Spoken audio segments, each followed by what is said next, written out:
أعوذ بالله من الشيطان الرجيم بسم الله الرحمن الرحيم وكذلك أوحينا إليك روحا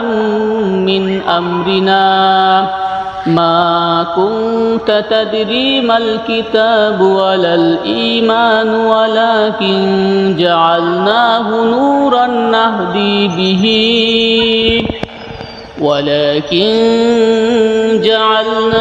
نورا نهدي به من نشاء من عبادنا وإنك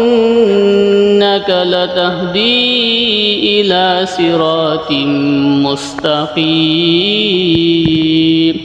صراط الله الذي له ما في السماوات وما في الأرض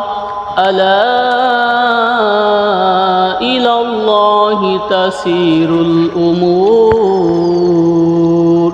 صدق الله العظيم.